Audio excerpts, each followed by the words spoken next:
Assalamualaikum warahmatullahi wabarakatuh. Perkenalkan, nama saya Agung Gumelar, NIM 223414, kelas RA7 Manajemen, dosen pengampu Ratu Ayu Primi Putri. Di sini saya akan membuat video untuk memenuhi tugas UAS Manajemen Kinerja tentang OKR. Nah, apa itu OKR? Jadi, OKR itu adalah metode manajemen kinerja yang menggabungkan tujuan strategis, objektif, dengan hasil terukur, key result. Kerangka kerja ini membantu organisasi menjadi fokus, meningkatkan kolaborasi tim, serta mendorong akuntabilitas dan inovasi.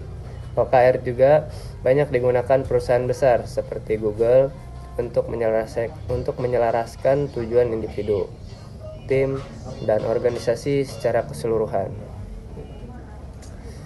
Selanjutnya yaitu where, di mana OKR diterapkan di Google. Jadi OKR diterapkan di seluruh tingkatan Google, dari level individu hingga tim dan departemen. Setiap individu, tim, dan departemen memiliki objektif dan key result mereka sendiri yang selaras dengan tujuan keseluruhan perusahaan. Hal ini memastikan bahwa semua upaya terarah dan berkontribusi pada pencapaian visi perusahaan serta keseluruhan. Selanjutnya ada when, itu kapan OKR diterapkan di Google. Google itu mulai menerapkan OKR sejak awal berdirinya, bahkan sebelum perusahaan tersebut mencapai usia 1 tahun. Penerapannya berkelanjutan dan diintegrasikan ke dalam budaya perusahaan. OKR biasanya ditetapkan untuk setiap periode tertentu, misalnya setiap kuartal atau tahunan, dengan evaluasi dan penyesuaian yang dilakukan secara berkala. Selanjutnya yaitu WO. Siapa yang terlibat dalam OKR di Google? Nah, semua karyawan Google dari level manajer hingga karyawan tingkat bawah itu terlibat di dalam proses penetapan dan pemantauan OKR.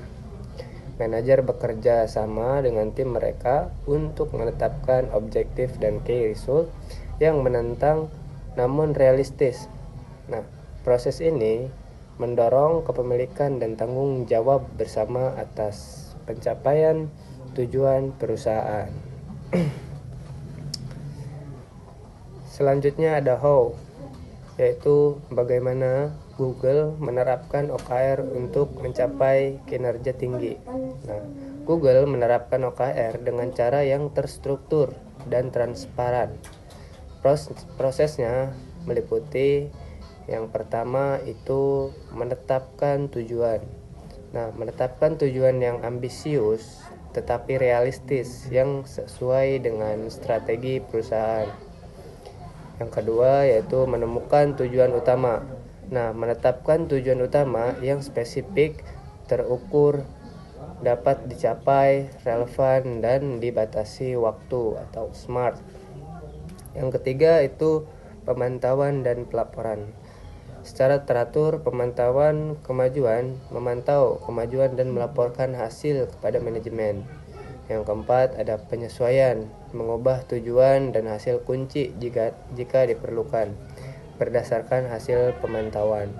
Yang kelima ada evaluasi. Nah, melakukan evaluasi secara berkala untuk mengukur keefektifan OKR. Pembelajaran bisnis Banten. Nah, fokus pada tujuan yang jelas.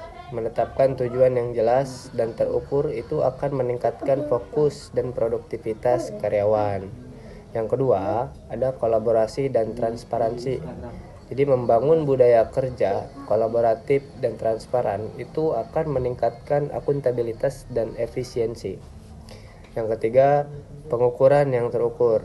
Menggunakan matriks yang terukur untuk memantau kemajuan akan membantu dalam mengidentifikasi area yang perlu ditingkatkan. Nah, dengan menerapkan prinsip-prinsip OKR yang telah terbukti sukses di Google, perusahaan di Banten dapat meningkatkan kinerja sumber daya manusia mereka dan mencapai tujuan bisnis mereka dengan lebih efektif. Mungkin itu saja dari saya, kurang lebihnya mohon maaf. Billahi fisabilil haq, fastabiqul khairat. Wassalamualaikum warahmatullahi wabarakatuh.